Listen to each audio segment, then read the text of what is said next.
네, 우리 하나님 말씀 에베소서 4장 보겠습니다.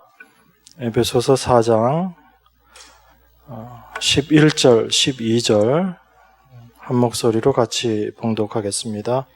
에베소서 4장 11절, 12절입니다.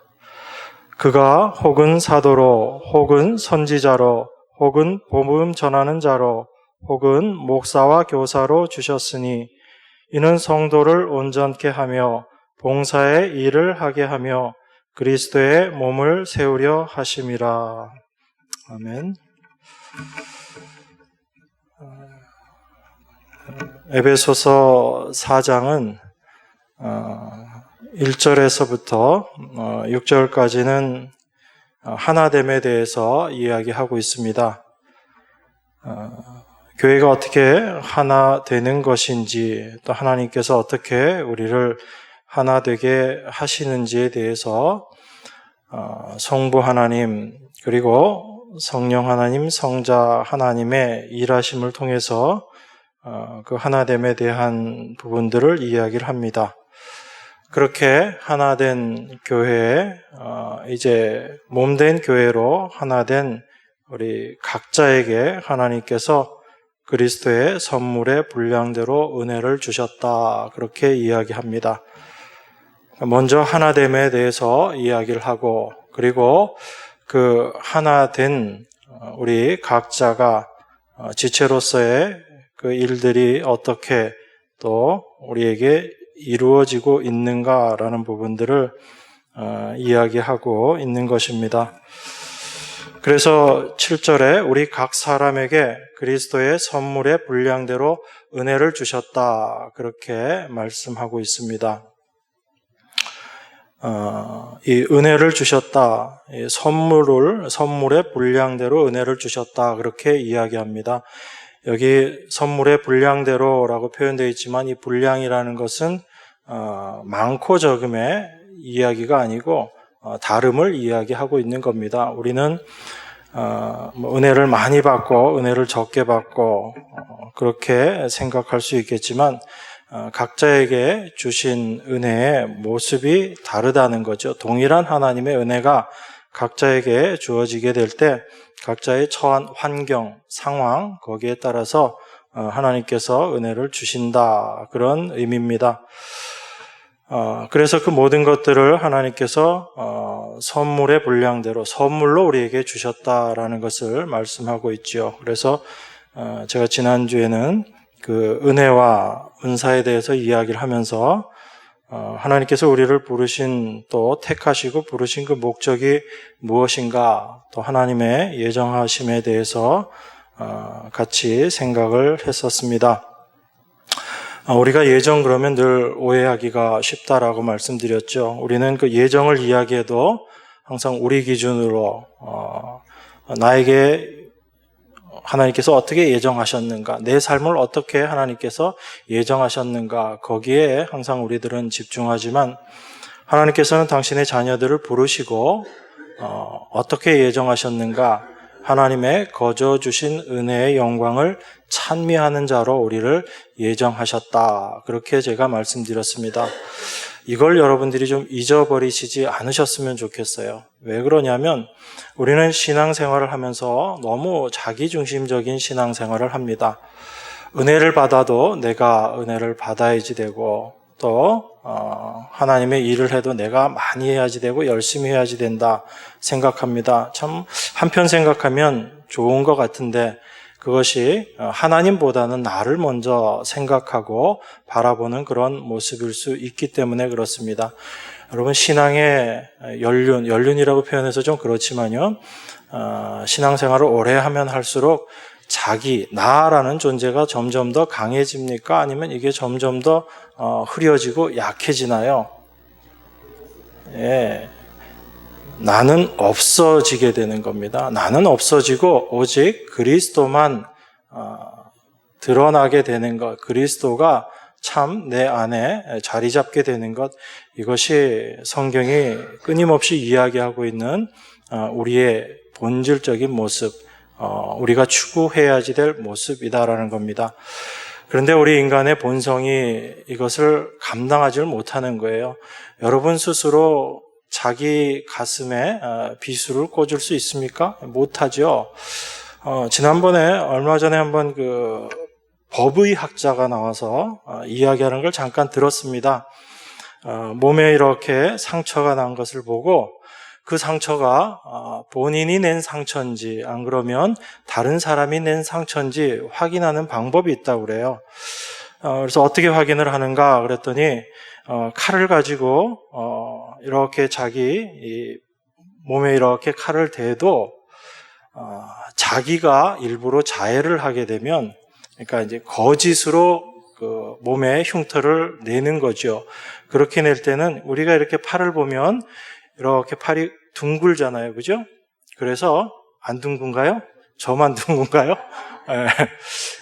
대부분 다 둥글죠, 그죠? 그래서 이렇게 살이 있기 때문에 약간 이렇게 볼록한 부분이 있습니다. 그래서 칼을 가지고 이렇게 대면 그 깊이가 어떻게 되냐면 이렇게 둥그런데 그 깊이가 균일하게 이렇게 해서 상처가 난다고 그래요. 자기가 상처를 내면. 그런데 다른 사람이 상처를 내면 어떻게 될 것 같아요? 이렇게 쓱 갖다 대기 때문에 이렇게 둥글기 때문에 볼록하게 올라온 부분들은 깊게 칼날이 들어가고 이 끝에 쪽은 칼날이 아주 얕게 들어가겠죠. 그러니까 상대방이 상처를 낸 건지 자기가 상처를 낸 건지 그걸 가지고 확인을 할 수 있다고 그래요. 정말 마음 독한 사람은 남이 상처 낸 것처럼 그렇게 칼을 확 이렇게 긋겠지만 보통의 사람들은 자기가 일부러 상처를 내게 되면 그렇게 한쪽이 깊이 있게 들어가게 그렇게 상처를 못 낸다고 그래요. 그래서 아주 그 전체 상처의 깊이가 아주 균일화됩니다. 그래서 칼을 대도 이렇게 되는 거죠. 이렇게 못 대고. 왜 그렇죠? 못하는 거예요. 자기 자신을 그렇게 정말 죽기로 결심하지 않고서는 그렇게 못하는 게 우리 인간의 본성이라는 겁니다. 그래서 성경에서 아무리 우리가 죽어야지 된다, 낮아져야지 된다라고 이야기하지만 여러분 낮아지는 게 여러분 낮아져라 그러니까 낮아지던가요? 안 낮아지죠. 우리는 낮은 곳에 하나님의 은혜가 임한다는 걸 너무나 잘 알고 있어요. 하나님의 은혜가 늘상 그렇게 임하셨기 때문에 그래서 우리가 낮아지려고 애를 쓰는데 안 낮아지거든요. 그랬으니까 하나님이 어떻게 하실 것 같아요? 은혜 주시기 위해서는 여러분들을 낮추시는 거예요. 환경을 통해서 여러 가지 일들을 통해서 여러분의 마음을 곤고하게 만드시고 여러분의 마음을 낮추시는 거예요. 왜 그렇게 하시는 거예요? 은혜 주시기 위한 거거든요. 우리 스스로는 자기 자신을 낮추지 못하기 때문에 그렇습니다. 하물며 그런 우리가 어떻게 내 자신의 존재 자체를 부정하겠어요? 십자가 늘 자기 부인이라고 이야기하시잖아요. 자기 부인이 됩니까? 되시는 분들도 계실 거예요. 비꼬는 말이 아니고요. 훈련을 많이 받아서 이렇게 하나님께서 끌고 가시는 분들이 계신데 대부분 자기 부인이 되기보다는 자기 자신을 나타내고 드러내는 데는 아주 잘하는데 자기를 부인하는 건 도무지 힘들잖아요. 안 되잖아요. 그렇기 때문에 하나님께서 우리의 삶 가운데 간섭하시고 우리를 인도하신다라는 건요. 여러분들이 원하는 어떤 일들을 하나님께서 들어주셔서 잘 되게 해서 하나님이 나를 인도해 주시는구나. 이게 하나님의 은혜구나. 그건 어찌 보면 우리가 속고 있는 것일 수 있습니다. 오히려 하나님의 은혜는 그렇게 우리에게 임하지 않는 거예요. 우리를 죽이시고 우리를 낮추시고 그 자리에 하나님의 은혜로 채워주시는 거죠. 그게 하나님께서 우리를 인도하시는 방법이거든요. 그래서 우리가 예정이라는 것, 하나님이 우리를 택하시고 우리를 예정하셨다. 그 예정하심의 목적을 항상 생각을 해도 우리는 우리 기준의 것들을 늘 생각을 하고 하나님께서 나를 이렇게 인도해 주시고 이렇게 예정하신 것이다 생각을 하지만 사실 우리가 많은 부분에 오해를 합니다. 그래서 이 하나님의 택하심에 대해서 로마서 8장에서 이야기할 때 그걸 고난하고 같이 연결시켜서 말씀을 하고 있는 거예요. 여러분 로마서 8장 한번 볼까요? 로마서 8장 28절입니다. 로마서 8장 28절에 이렇게 이야기합니다. 우리가 알거니와 하나님을 사랑하는 자, 곧 그 뜻대로 부르심을 입은 자들에게는 모든 것이 합력하여 선을 이루느니라. 하나님이 미리 아신 자들로 또한 그 아들의 형상을 본받게 하기 위하여 미리 정하셨으니 이는 그로 많은 형제 중에서 맏아들이 되게 하려 하심이라. 또 미리 정하신 그들을 부르시고 부르신 그들을 또한 의롭다 하시고 의롭다 하신 그들을 또한 영화롭게 하셨느니라. 이렇게 얘기하죠. 우리 아주 많이 보는 성경이죠. 하나님께서 미리 아신 자, 택하신 자들을 부르시고 부르신 그들을 의롭다 하시고 의롭다 하신 그들을 영화롭게 하셨다라고 이야기합니다. 예수 그리스도를 통해서 또 하나님의 계획 안에서 이것이 완성됐다는 이야기입니다. 이 완성됨이 어떤 모습으로 드러나게 되는가? 하나님이 미리 아신 자들로 또한 그 아들의 형상을 본받게 하기 위하여 이렇게 이야기합니다. 그러니까 하나님께서 이 모든 것들을 영화롭게 하셨는데, 이미 우리를 부르시고 영화롭게 하셨는데 그 과정에 어떤 일이 있게 되는가? 우리를 그 아들의 형상을 본받는 자, 바로 우리 안에 예수 그리스도로 나타나는 삶, 그 삶을 살게 하시겠다는 거죠. 쉽게 얘기해서 여러분이 예수 그리스도 닮은 자, 그리스도의 형상을 본받는 자로 하나님께서 만들어 내시겠다는 얘기예요. 그것이 우리가 마지막에 영화로운 모습으로 하나님과 거하게 되는 그 모습이거든요. 바로 그리스도가 이 땅에서 하나님의 말씀에 절대적으로 순종하심으로 자기의 목숨까지도 내어놓고 하나님의 말씀을 순종하신 것처럼 그러한 그리스도의 형상을 우리 안에 만들어 내시겠다라는 겁니다.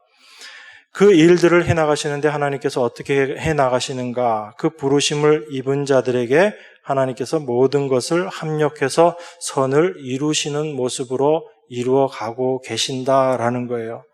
이게 하나님께서 계획하신 내용이에요. 그리고 나서 여러분, 이 로마서 이 구절 앞뒤로 여러분들이 한번 읽어보세요. 이 내용들이 다 뭐냐면 성도에겐 반드시 고난이 있다, 환난이 있다, 어려움이 있다. 그렇지만 이렇게 우리를 사랑하시고 우리를 부르시고 모든 일을 이루신 하나님 앞에 우리가 어떻게 대적할 것인가? 아들도 아끼지 않고 내어주신 분이 우리의 모든 것들, 이 모든 일들을 이루어 내시지 않겠느냐? 너희는 두려워할 필요 없다라고 그렇게 말씀하시거든요. 이게 하나님의 택하심과 그 택하신 백성들을 통해서 이루어 내실 일을 말씀하고 있는 거예요. 그러니까 우리가 예정 그렇게 얘기할 때 내가 어떤 삶을 살고 내가 직장을 뭘 구하고 내가 어떤 가정을 꾸리고 그런 거 하나님 예정하신 게 아니에요. 하나님은 하나님의 영광, 거저 주신 은혜의 영광을 찬송하는 자로 우리를 예정하신 겁니다. 그 모습 만들어 내시기 위해서 여러분들의 삶을, 이 세상의 삶을 허락하신 거예요. 여러분들이 늘 하나님이 원하시는 그 모습대로만 사나요? 아니면 실수하고 실패하고 잘못하기도 하나요? 실수하잖아요. 실패하잖아요. 죄를 짓기도 하고요. 그런데 하나님의 택하심을 받은 당신의 자녀들, 우리들은 두려워할 게 없습니다. 왜 그러냐면 우리를 그렇게 부르신 하나님께서 모든 것을 합력해서 선을 이루시는 하나님이심을 알기 때문에 그래요. 서로 우리가 죄를 지어서 우리의 죄된 모습이 드러난다 할지라도 하나님께서는 우리의 죄된 것 자체를 체크하시는 것이 아니고 그 죄인된 죄의 본성인 우리의 모습을 드러나게 하셔서 우리 자신을 의지하지 않고 하나님 의지하는 자로 만들어 가실 것이기 때문에 그래요. 이게 택하신 백성을 통해서 하나님께서 이루어 가시는 선을 이루어 가심이거든요. 그렇지만 그러한 것이 만약에 없다면, 하나님의 그러한 함께 하심이 없다면 우리는 실수할 때마다 우리는 좌절할 수밖에 없습니다.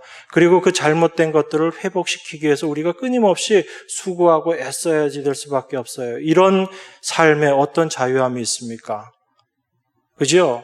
자유함이 없는 거예요. 그렇게 만약에 살아간다면. 그러니까 우리가 하나님을 알되 올바로 알지 못하면 그렇다고 해서 우리가 죄를 막고 밥 먹듯이 지으면서 살아가는 건 아니잖아요. 육신을 가지고 있는 동안에 우리가 그런 죄 가운데 떨어지기도 하고 고난 가운데 또 실수를 하기도 하지만 그 모든 것들을 통해서 하나님께서 당신의 뜻하신 바 우리를 통해서 예수 그리스도의 형상을 완성시키는 일, 그걸 하나님께서 이루어 내실 것이다 라는 것이 우리에게 하나님께서 주신 믿음이잖아요.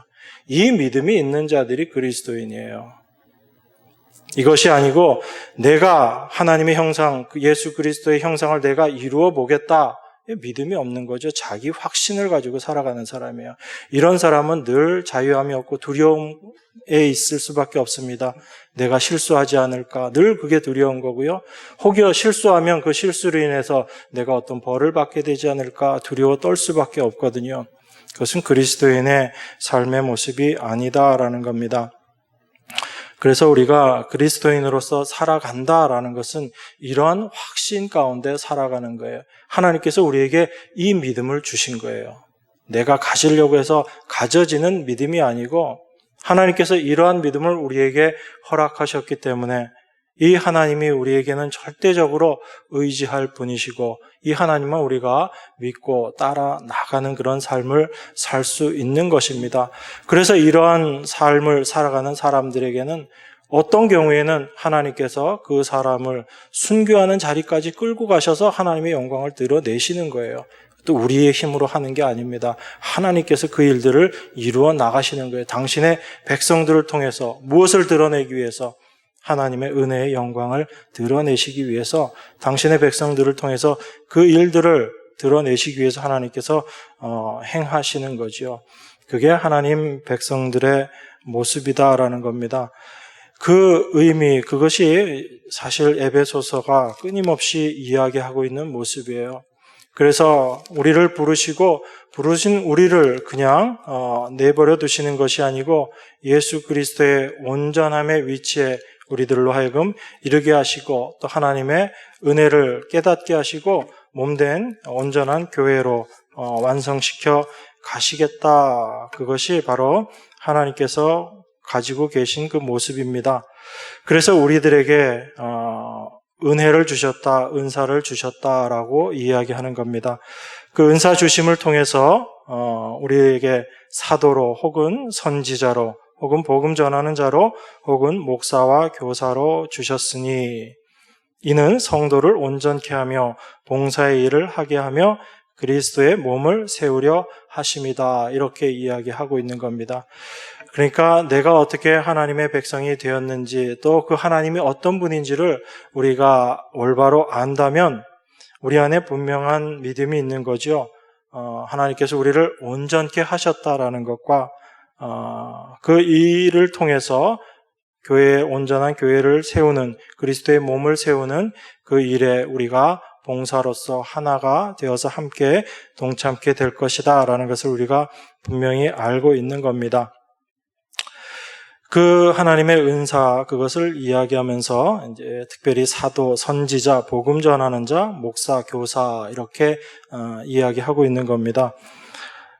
여러분 11절에 나와 있는 그 은사로 나와 있는 내용들의 좀 공통적인 게 어떤 거죠?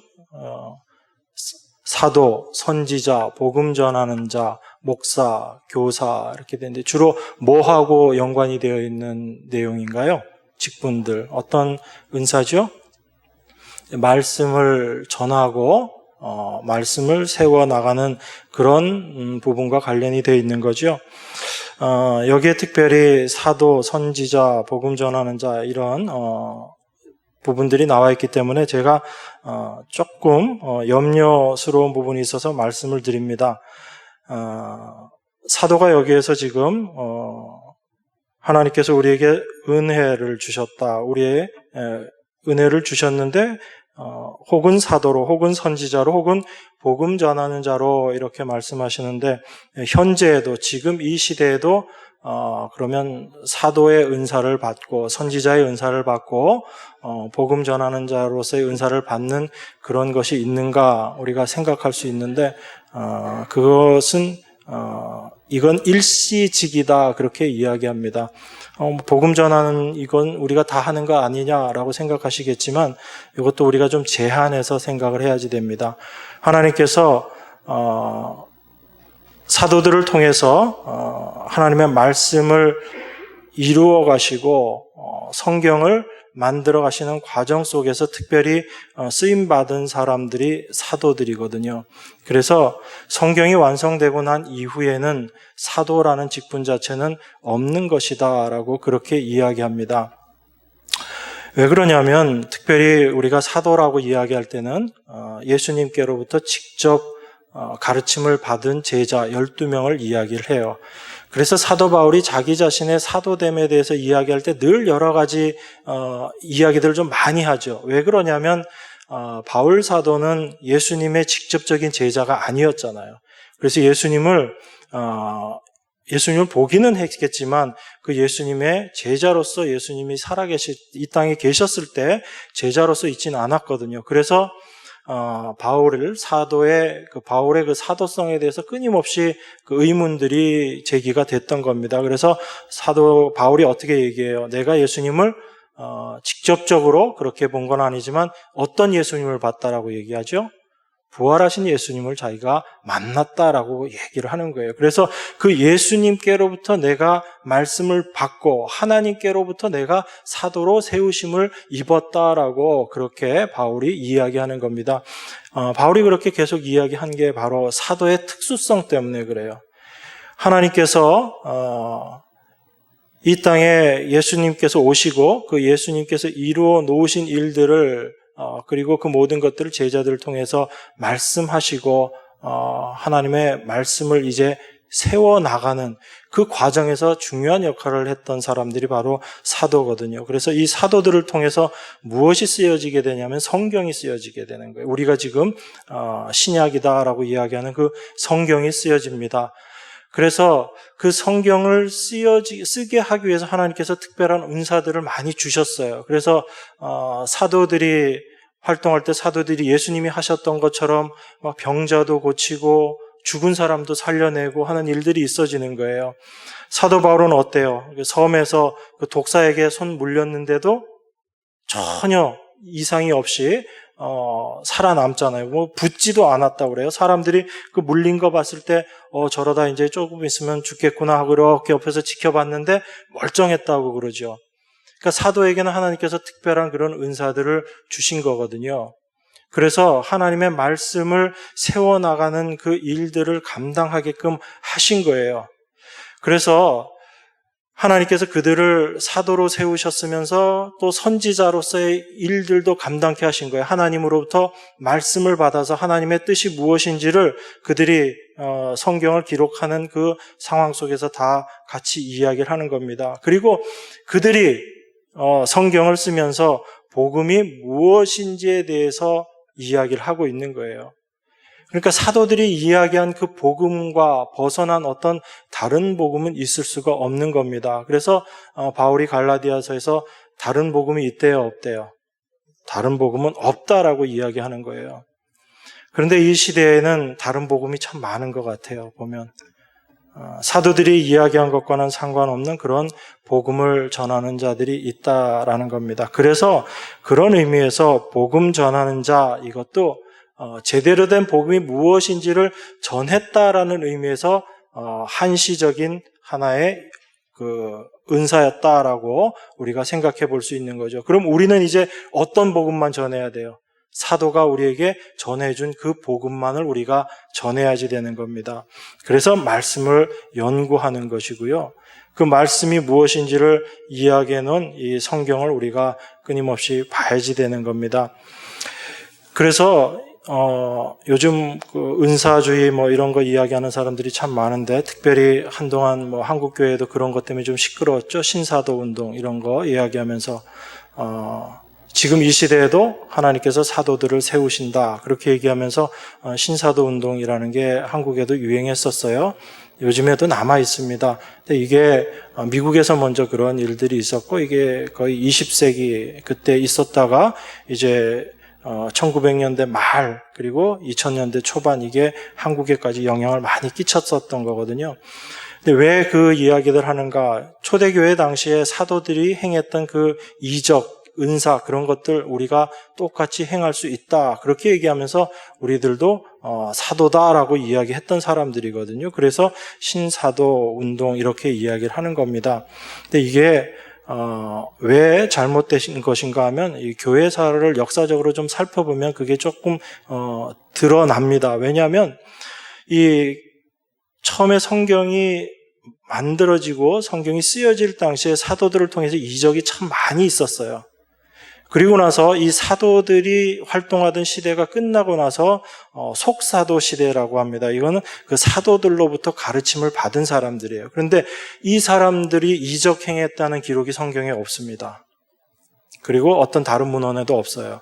그리고 이 속사도 다음으로 교회에 어떤 봉사에 그 가르치는 이런 사역들을 했던 사람들을 교부라고 이야기하는데 이 교부들은 특별히 성경에 나와 있는 말씀들을 통해서 교리를 세우는데 역할을 많이 했던 사람들이에요. 근데 이 사람들이 특별히 어떤 이적을 행하고 했던 그런 기록이 별로 없습니다. 거의 없다고 보시면 돼요. 그러면 이적이나 기사 그런 것들이 언제 많이 있었는가? 사도들이 성경을 쓸 때 그런 일들이 많이 있었다는 거예요. 그러면 하나님께서 왜 사도들에게 그걸 허락하셨을까? 이해가 되는 거지요. 왜냐하면 예수님께서 행하셨던 그 일들을 사도들이 행하게 하심으로 말미암아 그 말씀들에 대한 신뢰성, 하나님께로부터 온 것이다라는 것들을 하나님께서 확보해 주시기 위한 하나의 그런 일이었다라는 걸 우리가 생각해 볼 수 있는 거예요. 그리고 나서 어떤 이적이나 이런 내용이 거의 없다가 언제 다시 이적에 대한 이야기들이 나오는가 하면 4세기쯤 되면 이런 이적들 이야기들이 나와요. 이때가 언제냐면 기독교가 그전에는 핍박을 받고 있었잖아요. 초대교회 때 핍박받고 있다가 기독교가 이제 국가로부터 공인을 받아요. 그리고 기독교가 국교가 되어버립니다. 이전에는 예수님을 믿는다 그러면 핍박을 당하는 위치였다가 이제 예수님 믿는다라는 게 하나의 권리가 되어지는 그런 상황이 됐어요. 근데 그때부터 교회에 어떤 것들이 그 기록이 어떤 것들이 나오냐면 이제 기적 같은 것들이 생기고 어떤 신비한 신비주의 내용들이 막 나타나요. 왜 그랬을 것 같아요? 하나님이 이제 기독교가 국교가 됐으니까 이제 은사를 또 막 신비한 이적들을 막 쏟아 부어 주신 거예요? 그게 아니고 이방 종교적인 요소들이 많이 들어오게 된 거예요. 교회로. 이제 기독교가 국교가 됐으니까 속은 그대로 있으면서 껍데기만 기독교라는 탈을 쓰고 교회로 들어오는 거예요. 그래서 그 전에 있었던 그런 그 이방 종교들에서 행하고 있었던 그런 것들. 그러니까 여러분 어떤 기적, 이적 그런 게 우리 교회에만 있다고 생각하시면 오해예요. 이건 오히려 이방 종교에 더 많습니다. 그런 부분들이. 그래서 우리가 그런 거 체험했다고 해가지고 이거 성령께로부터 온 것이다. 여러분 그렇게 생각하시는 것도 그렇게 썩 유익한 생각들이 아니에요. 조심하셔야지 됩니다. 그래서 그 이방 요소적인 것들을 교회 안에 많이 들어오면서 교회가 타락해버려요. 그때가 언제냐면 바로 우리가 중세 교회의 타락이라고 암흑기라고 이야기하는 바로 그때입니다. 그래서 그 모든 모습들에 대한 어떤 불합리한 것들에 대해서 종교개혁이 일어나게 되는 거죠. 종교개혁이 일어날 때 그래서 그때 종교개혁자들이 했던 이야기가 오직 말씀으로 해요.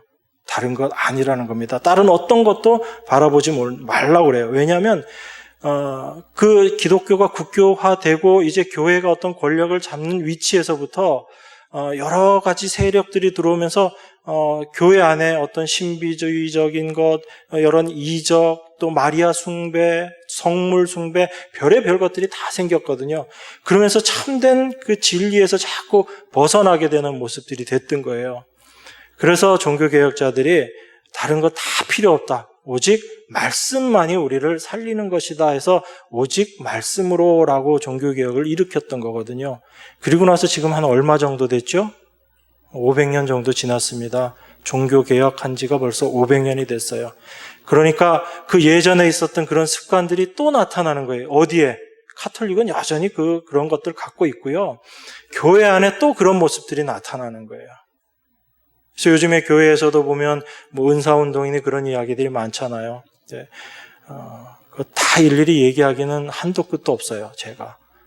중요한 건 뭐냐면 우리는 이 말씀이 무엇을 이야기하는가, 이 말씀 안에서 우리가 올바로 가고 있는가, 그걸 우리가 집중해야지 무슨 어떤 걸 경험하고 뭘 체험하고 여러분들 그런 것들에 매이지 마십시오. 그거는 오히려 우리로 하여금 진리에서 어찌 보면 자꾸 진리에 집중하지 못하게 하는 그런 요소일 수도 있습니다. 그러니까 이 사도로 주셨다 혹은 선지자로 혹은 복음 전하는 자로 이렇게 하나님께서 은사를 주셔서 세우셨다라는 것은 하나님의 말씀을 세워가는 과정 가운데서 이러한 일들이 있었다라는 거예요. 그래서 이제 성경이라는 하나님의 말씀이 온전하게 완성되고 난 이후에는 그런 것들이 사실은 끊어져야지 맞는 겁니다. 이제는 이 하나님의 말씀만을 우리가 생각하고 이 말씀의 의미가 무엇인지를 분명하게 알아나가는 게 필요해요.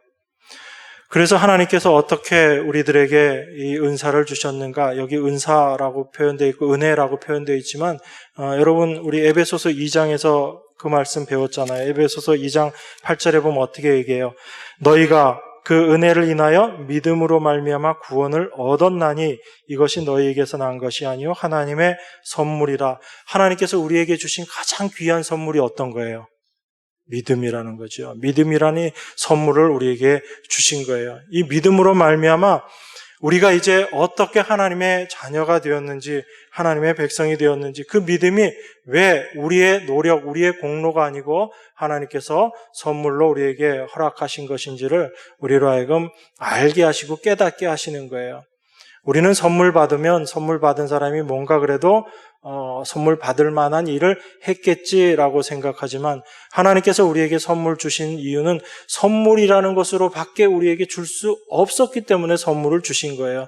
다른 어떤 걸 통해서 거기에 대응하는 것으로 주려고 했는데 거기에 대응할 만한 것들을 할 수 있는 사람이 아무도 없기 때문에 하나님께서 일방적으로 선물이라는 것을 우리에게 주실 수밖에 없었다라는 겁니다.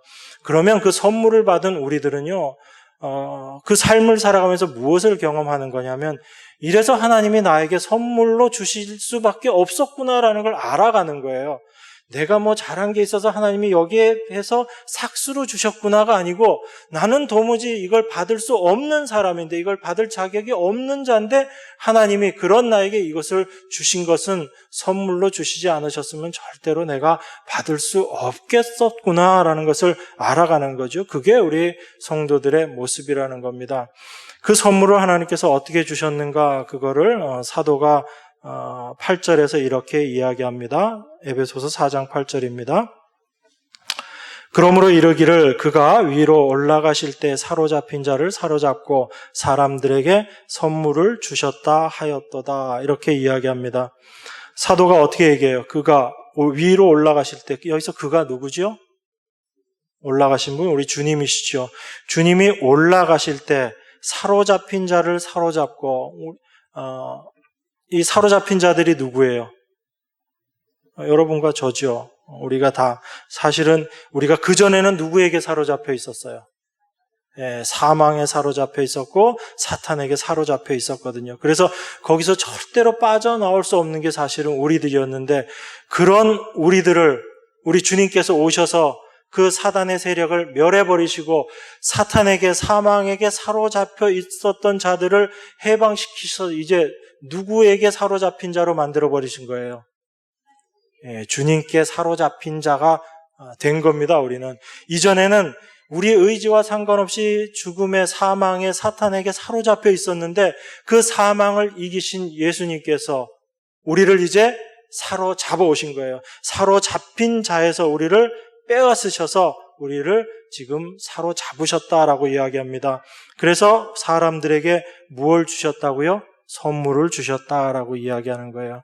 우리가 받은 믿음, 우리의 은혜, 그 모든 것들을 하나님께서 우리에게 선물로 주셨는데 우리가 어떤 자였는가? 바로 사망에게 사로잡혀 있었던 우리였는데 하나님께서 그 사망에서 건져내셔서 이제 우리를 그리스도께 사로잡힌 자로 우리를 세우셨단 얘기예요. 여러분들 다 누구에게 잡힌 자예요?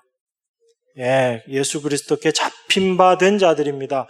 여러분 마음대로 원하는 삶 살 수 있을까요? 없을까요? 살 수 없어요. 여러분 그거 인정하셔야지 됩니다. 우리가 사망에 잡혀 있었을 때 이 사망에서 우리 스스로의 힘으로 빠져나올 수 있어요? 없어요? 못 빠져나왔잖아요.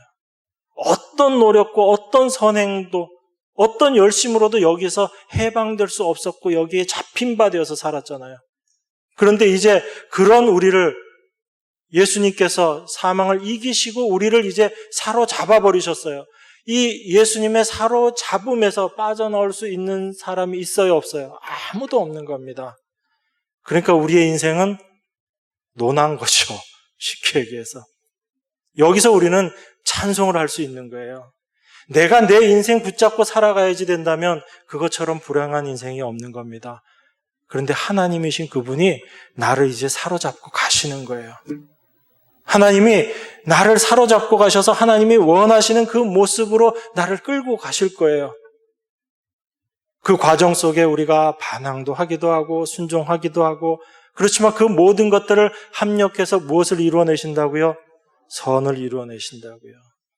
하나님이 일하시는 것, 그 하나님께서 그래서 다른 어떤 누구의 노력도 보지 않고 하나님 스스로 그 모든 일을 행하셨을 때 그것을 보고 좋았다라는 게 그게 선이다라는 이 단어예요. 그러니까 창세기 하나님께서 천지 창조를 하시면서 보시고 좋았더라라는 것, 그 좋으심에 어떤 인간의 노력, 어떤 다른 것들이 포함이 되나요? 안 되나요? 안 되죠. 하나님 홀로 그 일을 다 이루시는 거예요. 완성하시는 거예요. 말씀으로. 그리고 나서 하나님께서 다 해놓고 하나님의 능력으로 그 모든 것들을 이루어놓고 좋으셨다, 보시기에 좋았다라고 이야기하시는 거거든요. 그 모습으로 우리를 하나님께서 인도하시고 완성시켜가는 거예요. 그게 우리 안에 하나님께서 믿음으로 우리에게 그것을 주셨어요. 그 믿음이 우리 안에 있기 때문에 우리는 그 하나님을 바라고 그 하나님으로 말미암아 우리 안에 날마다 소망이 있는 겁니다. 이 소망 붙잡고 살아갈 때 힘이 되는 거죠. 그런데 여러분 이게 사실 시편 68편 말씀을 인용한 거거든요. 제가 좀 전에 읽어드렸던 에베소서 4장 8절 우리 시편 한번 볼게요. 시편 68편.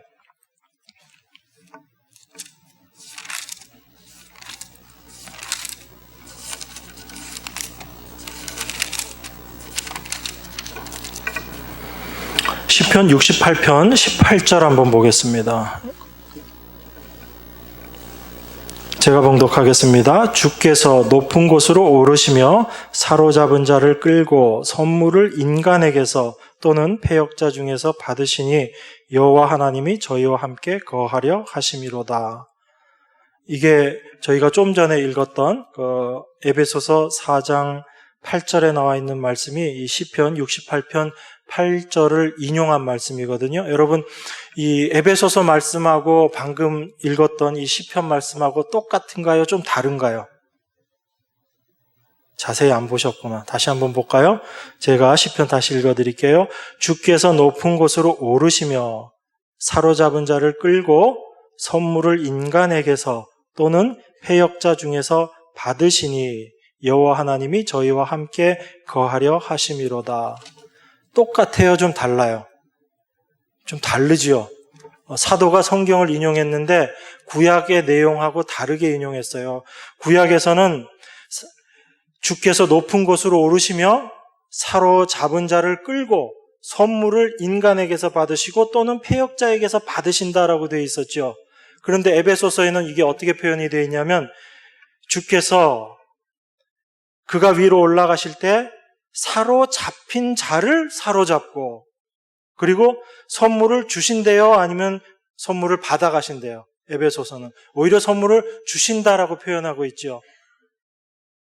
이게 사도에게 주어진 특권이에요. 특권이라는 게 뭐 마음대로 할 수 있는 성경도 막 고쳐 쓸 수 있는 특권이라는 그런 특권이 아니고 하나님께서 이렇게 지혜를 주시고 계시를 주신 거예요. 시편에 나와 있는 그 말씀은 다윗이 이제 거의 모든 전쟁들을 다 끝내고 나서 자기가 치룬 전쟁들을 생각해 보니까 그 전쟁을 누가 다 이끄시고 누가 그 전쟁에 승리를 주셨는가를 다윗이 깨달은 거죠. 그 다윗이 치루었던 그 모든 전쟁을 하나님의 전쟁이라고 이야기합니다. 하나님의 손에 붙이신 전쟁. 그럼 하나님께서 그 모든 싸움에서 이기셨다는 얘기예요. 하나님이 승리하심으로 말미암아 그 승리를 다윗이 누렸던 거죠. 그래서 다윗이 그 시편 68편을 통해서 그 하나님을 찬송하고 있는 거예요. 그래서 그 주님이 이 세상에 그 전쟁을 했던 왕을 비유를 해가지고 설명을 하는 거죠. 싸움에서 이기고 나면 그 이긴 쪽이 뭘 취하게 돼요? 전리품들을 취하잖아요. 그죠? 그래서 이긴 쪽에서 그 사람들을, 포로들을 사로잡고 그리고 그들에게서 전리품들을 다 취해가지고 가는 그 모습, 그분이 바로 우리 주님이시다라고 지금 68편에서 설명하고 있거든요. 그런데 바울이 그 시편 68편의 말씀을 인용하면서 거기에서 예수 그리스도를 보고 다시 쓰는 거예요. 에베소서에는. 그러니까 다윗이 비록 하나님께서 우리에게 승리를 주셨다라는 것을 기록해 놓은 것이지만 사실은 그게 예수 그리스도를 미리 예언한 말씀이거든요. 그게 사도들에게는 예수 그리스도를 통해서 이제 예수 그리스도 실체이신 그분이 이 땅에 오셔서 그 모든 일들을 이루시고 나니까 이제 예수 그리스도를 통해서 시편 말씀을 보니까 어떻게 비춰지는 거예요? 더 분명하게 보여지는 거죠. 사로잡고 사람들에게서, 패역자들에게서 선물을 취하셨다의 그 의미가 그렇게 사로잡힌 자들이 바로 누구였는가? 사단에게 사로잡히고 사망에 사로잡혀 있었던 우리를 이제 주님께서 승리하셔서 우리를 사로잡으시고, 그리고 그들에게서, 그 사단에게서 빼앗았던 그 전리품들을 이제 누구에게 나눠주는 거예요? 우리들에게 나눠주고 계시다. 예수 그리스도가 오셔서 이루어 놓으신 일을 그 시편에 있는 말씀을 가지고 와서 이제 이렇게 우리에게 하나님께서 우리를 이렇게 선물로 주셨다라고 하는 거예요. 그러니까 선물 받은 우리들이 뭘 한 게 있어서 선물 받은 것이 아니고 오직 하나님 홀로 그 일을 이루시고 그 모든 것들을 우리에게 선물로, 은혜로 주셨다라는 것을 바울이 설명하기 위해서 구약에 나와 있는 그 말씀을 예수 그리스도를 통해서 다시 변형시켜서 우리에게 이해하기 쉽게 이렇게 설명을 해놓은 거예요. 사도 바울이 쓴 서신서 중에 보면요, 이런 부분이 여러 군데 있습니다. 구약을 인용하면서 그 구약에 예수 그리스도를 접목시켜서 그 구약의 내용을 더 구체화시키고 더 실제화시켜서 설명을 해놓은 데들이 있어요. 여러분, 그 로마서 10장 같은 데도 보면 그런 표현들이 나옵니다. 그래서 이건 사도들에게 주어진 특권이에요. 그래서 제가 이 사도들은 한시적인, 그 사도의 역할 자체가 한시적이었다, 일시적이었다라고 말씀드리는 게 그런 거예요. 그러니까 이 시대에 하나님께서 사도를 허락하신다는 얘기는 성경도 바꾸고 성경을 더해야지 된다는 의미이기 때문에 이 시대엔 더 이상 사도가 있을 수 없다라고 제가 말씀을 드리는 겁니다.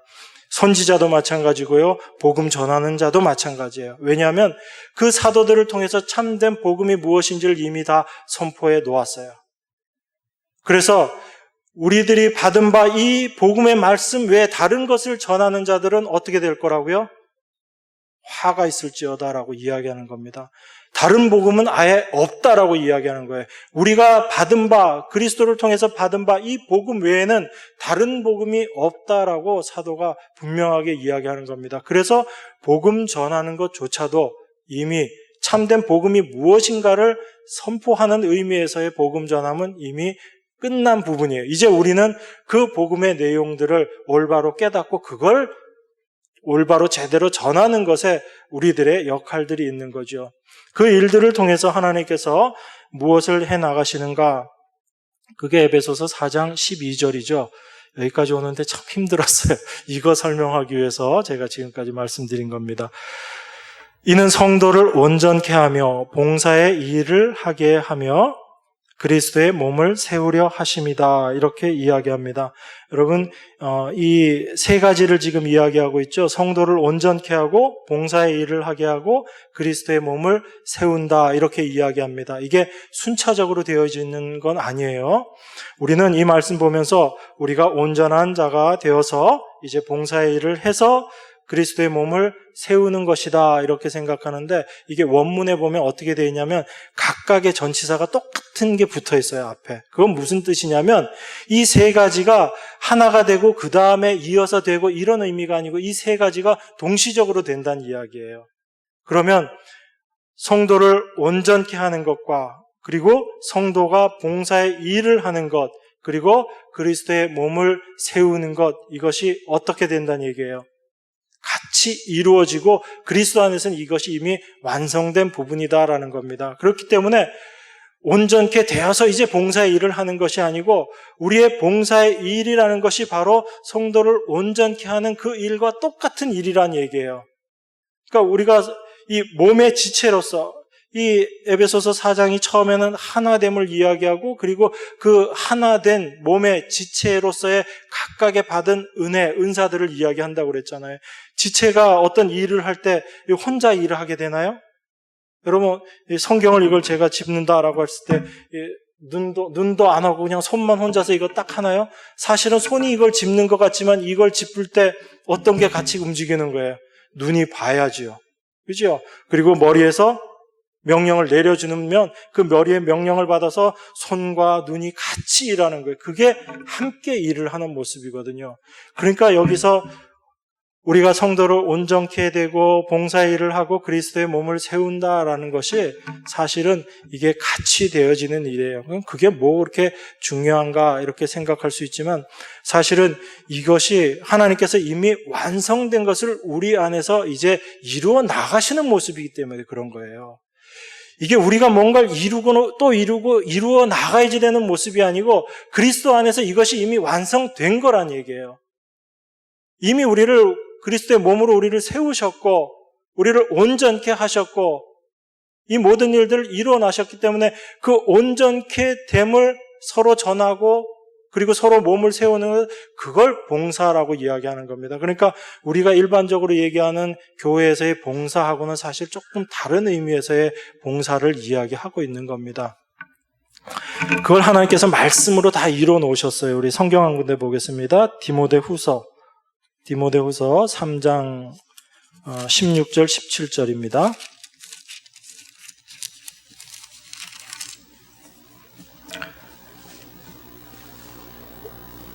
우리 같이 한 목소리로 봉독하겠습니다. 모든 성경은 하나님의 감동으로 된 것으로 교훈과 책망과 바르게 함과 의로 교육하기에 유익하니 이는 하나님의 사람으로 온전케 하며 모든 선한 일을 행하기에 온전케 하려 함이니라. 하나님의 사람으로 온전케 하는 것, 그리고 선한 일을 행하는 것, 봉사의 일이죠. 이 모든 일들을 행하는데 무엇이 가장 중요한 것, 이 일을 누가 감당한다는 얘기예요? 성경을 통해서 우리에게 이것을 깨닫게 하시고 알게 하시고 이루어내신다는 거죠.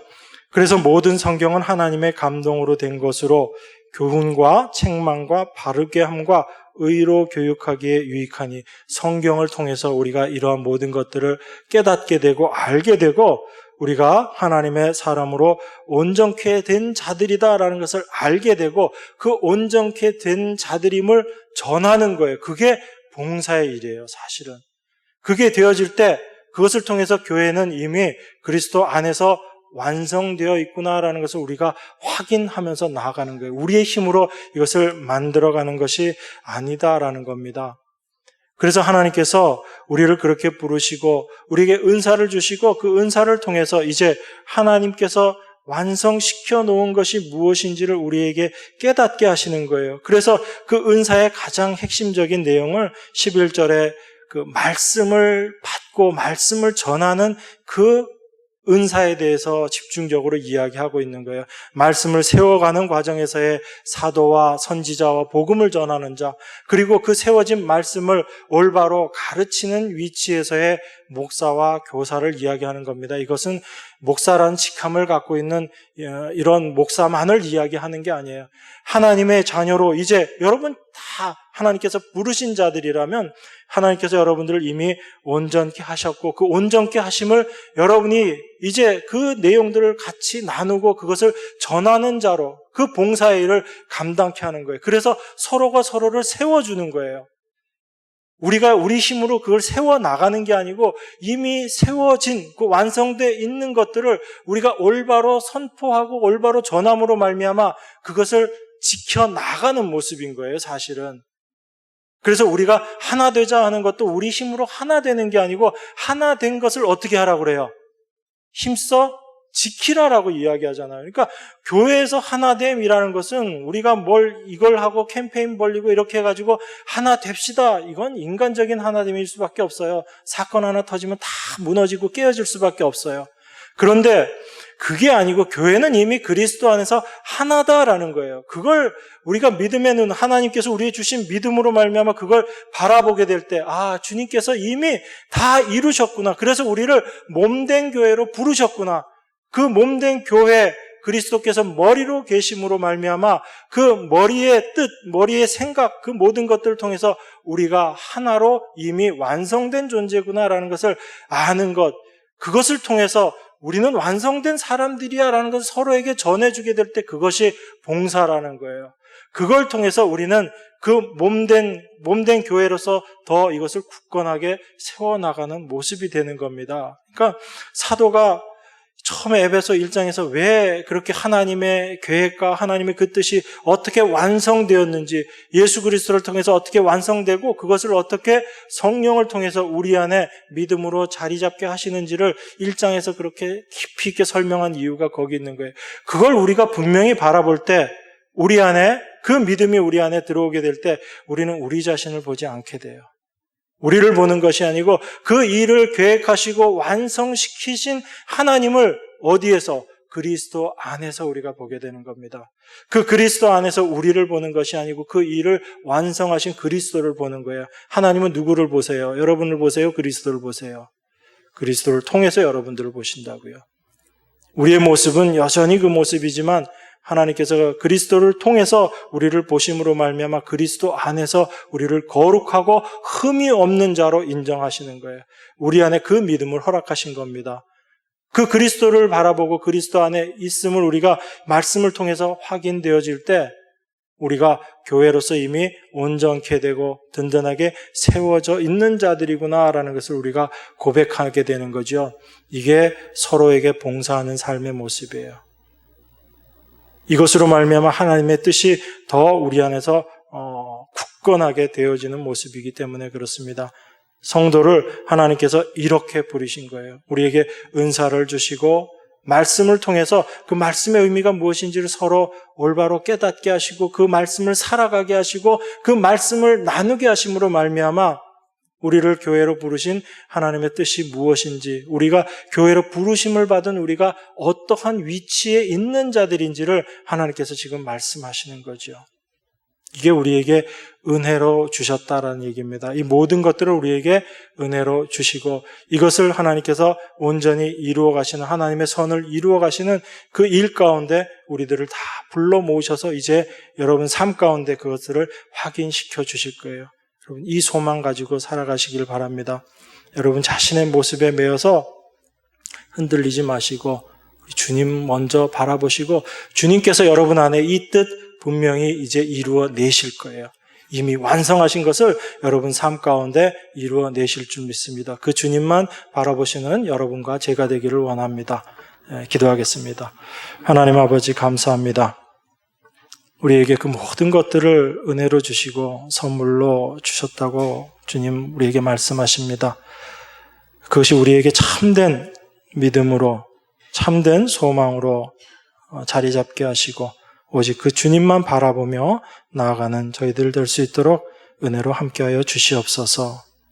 우리에게 주님의 그 뜻을 알게 하시고 그 주님의 뜻이 우리 안에서 온전히 이루어짐이 우리 안에 참된 소망이 될 줄 믿습니다.